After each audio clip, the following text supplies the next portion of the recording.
उसकी गंभीरता को नहीं समझ सके या जानबूझ के उन्होंने नजरअंदाज किया और देश में प्रथम फेज पे कोरोना जिस प्रकार से आया, हम सब लोगों को तकलीफें हुई, देश के तमाम लोगों को तकलीफें हुई, लोगों की जानें भी गई।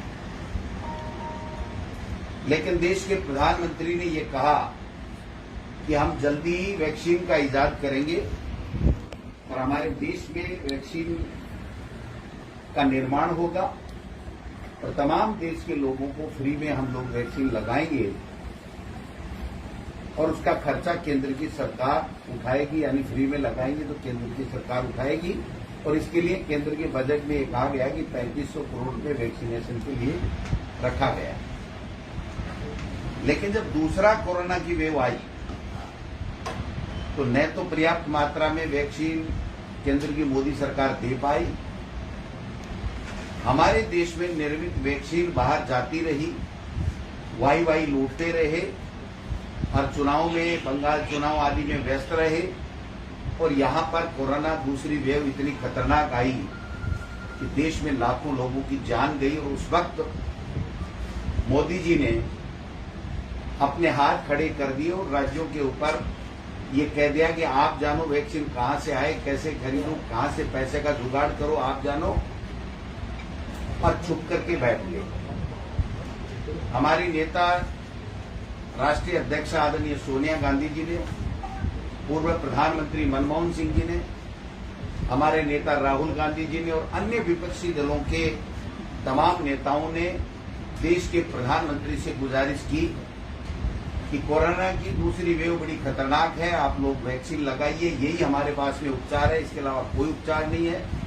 अन्य राज्यों के मुख्यमंत्री ने कहा कि आप हमें वैक्सीन उपलब्ध कराइए और यहां तक कह दिया कई राज्यों ने तो कि अगर आप पैसे नहीं देना चाहते हैं तो हमको कम से कम वैक्सीन तो उपलब्ध करा दो, पैसे भी हम दे देंगे। लेकिन वैक्सीन देने की नीति के ऊपर, वैक्सीन बनाने की नीति के ऊपर देश के प्रधानमंत्री जी पूरी तरीके से फेल हो गए। एनडीए सरकार पूरी तरीके से, उनकी नीति देश के लोगों के हितकारी नहीं होकर के अहितकारी हो गई और उसकी वजह से लाखों जानें गई, जो आप और हम सब पूरी तरीके से देख रहे हैं।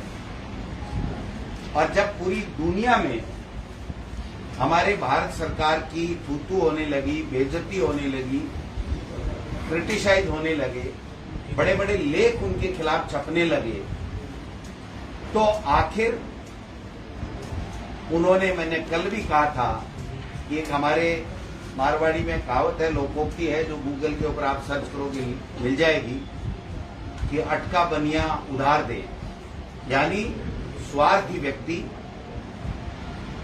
और मजबूर व्यक्ति न चाहते हुए भी वो फैसला लेता है जो वो नहीं चाहता है। तो आज देश के प्रधानमंत्री जी ने जो फ्री वैक्सीनेशन का फैसला लिया है, वो उन्होंने मजबूरी में लिया है। देश और दुनिया में उनकी बदनामी हुई है। देश के लोगों में जो उनकी लोकप्रियता, कभी किसी चैनल से कभी किसी चैनल से आकलन करते हैं तो 80-85% बताई जाती थी, वो घट करके 12-13% के ऊपर देश के प्रधानमंत्री की लोकप्रियता आ गई। और मैं समझता हूं ये एक ऐसा फैसला था कि देश के प्रधानमंत्री से इतनी बड़ी चूक हो गई, और ये चूक छोटी मोटी नहीं है, ये चूक देश के लोगों की जान बचाने की जब जरूरत थी तो देश के प्रधानमंत्री जान बचाने में विफल रहे, न ऑक्सीजन समय पे दे पाए, न दवाइयां दे पाए। अब जो फैसला हुआ उसमें भी अभी ये क्लियर नहीं है कि जब आप फ्री में वैक्सीन दे रहे हो तो प्राइवेट में लगाने की रेटें क्यों तय कर रहे हो। तो मैं समझता हूं कि ये बात हमारी कांग्रेस पार्टी और हमारे नेता और तमाम विपक्ष के नेता बार बार कहते थे कि मोदी जी आपको देनी पड़ेगी, आपको देनी चाहिए, युवाओं के वोट से आप लोग बने हुए हो। वैक्सीनेशन के लिए दुष्प्रचार हमारे खिलाफ, हमारी 5-4 सरकारें जो कांग्रेस की या कांग्रेस के गठबंधन में बनी हुई हैं, उनके खिलाफ वैक्सीनेशन वेस्टेज के झूठे आरोप लगाए गए। 10% की उनकी छूट दी, राजस्थान में 2% वैक्सीनेशन वेस्ट नहीं हुई, और बहुत ही शानदार तरीके से देश में पहला राज्य राजस्थान जहां पे सबसे ज्यादा अच्छे तरीके से वैक्सीनेशन हुआ, लेकिन जानबूझ के फिर उस वैक्सीनेशन को रोका गया, वैक्सीन उपलब्ध नहीं कराई गई और इस तरीके का प्रोपेगेंडा कर करके और बदनाम करने की कुचेष्टा की गई जो कामयाब नहीं हो सके। अब देर आए दुरुस्त आए, लेकिन देश के प्रधानमंत्री जी से आग्रह करना चाहता हूं कि 18 से कम के बच्चों के लिए भी आप ऐसा कोई प्रयास कीजिए जिससे उनकी जान बच सके, उनको भी वैक्सीन कराने की आवश्यकता है। क्योंकि जब 18 से कम के बच्चे, हमारी स्कूली शिक्षा जो है उसमें तो फिर कोई नहीं जा पाएगा जब तक वैक्सीन नहीं होगी, तो हमारे पास में क्या ऑप्शन है, इस दिशा में भी काम करना चाहिए। जब प्रियंका जी ने और हमारी पार्टी के नेताओं ने, विपक्षी प्रमुख नेताओं ने सीबीएसई की एग्जाम को कैंसिल करने की बात कही, तो न चाहते हुए भी, ये कहावत और लोकोक्ति उनके ऊपर वहां भी फिट होती है कि न चाहते हुए भी देश के युवाओं और प्रमुख विपक्षी नेताओं ने जो उनको घेरा, उसकी वजह से उन्होंने इस तरीके का फैसला किया।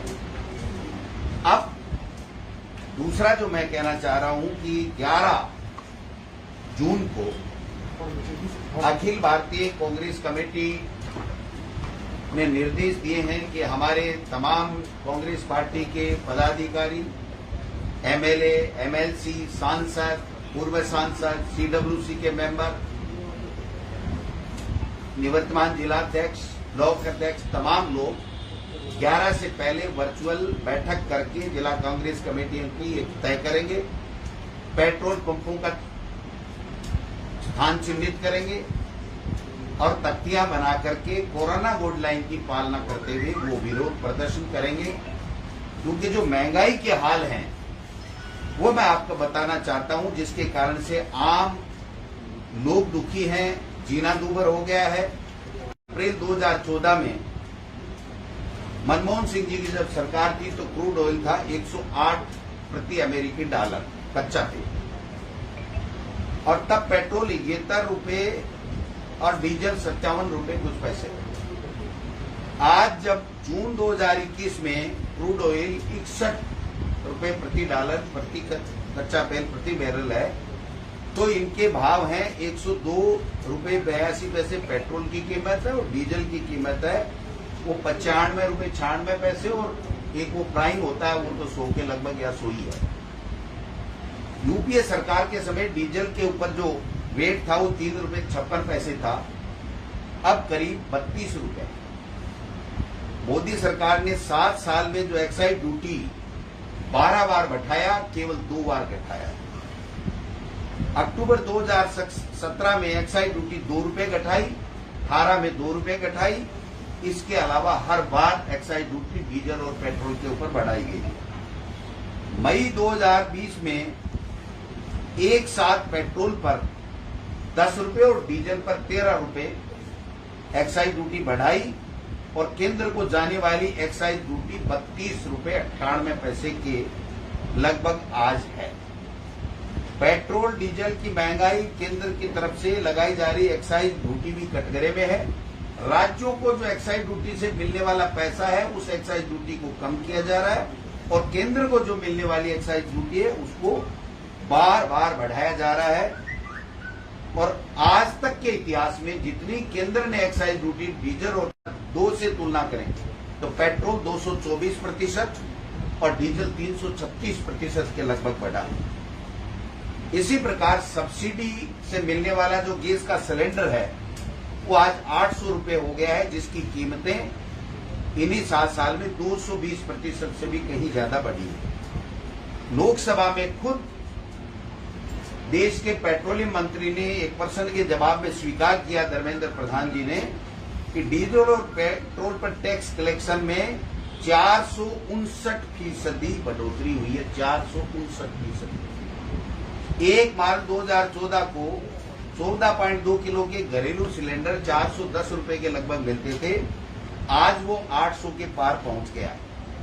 7 साल में गैस के सिलेंडर की कीमत दोगुनी कर दी गई है मोदी की सरकार के द्वारा। लोहे की कीमतों में अप्रत्याशित वृद्धि है। थोड़ा सा नमूना मैं यहां बताना चाहता हूं आपको, सबको, मीडिया के साथियों को। 2 महीने के अंदर शक्कर 2 महीने में 36 से 40 हो गई, चाय पत्ती 240 से 300 रुपए हो गई, चावल 20-30 वाले 30 और 45 रुपए हो गए, गुड़ 40 रुपए वाला 50 हो गया, चना दाल 60 से बढ़कर के 75 हो गया, अरहर दाल 100 से 125 हो गया, उड़द दाल 95 से 110 हो गया, मिर्ची 170 से 200 रुपए से ज्यादा हो गई, काबुला चना 100 से बढ़ के 2 महीने में 125 हो गया, साबूदाना, नमकीन, फल, सब्जी सब में बढ़ोतरी हो रही है। सरसों का तेल 130 वाला 200 से ऊपर हो गया, रिफाइंड तेल 105 वाला 170 हो गया, सूरजमुखी का तेल 130 से 180 हो गया। जनवरी में आटा 25 रुपए किलो था जो 32 रुपए हो गया। अन्य सारी तेल, खाने का सामान, सब चीजें इतनी महंगी हो गई कि आम लोगों का जीना दूभर हो गया है। इसलिए अखिल भारतीय कांग्रेस कमेटी ने तय किया है कि पूरे देश में महंगाई के खिलाफ 11 जून को प्रोटेस्ट होगा पेट्रोल पंपों के सामने, कोरोना गाइडलाइन की पालना करते हुए। ये आज हम शाम तक प्रदेश के लिए भी जारी कर देंगे और कल या परसों में 2 दिन के अंदर अंदर हमारे निवर्तमान जिलाध्यक्ष वर्चुअल चर्चा करके या व्यक्ति से मिल करके एक तय कर लेंगे, तख्तियां बना करके, और पूरे तरीके से विरोध प्रदर्शन इस महंगाई के खिलाफ होगा, जिससे मोदी जी, क्योंकि न सोनिया जी की चिट्ठी का जवाब देते हैं, मनमोहन सिंह जी का देते हैं, न अन्य किसी विपक्षी दल का देते हैं, तो एकमात्र लोकतंत्र में तरीका बचा है विरोध प्रदर्शन का, जो करके और आम लोगों को कैसे इस महंगाई से निजात मिले इस बात के लिए करें।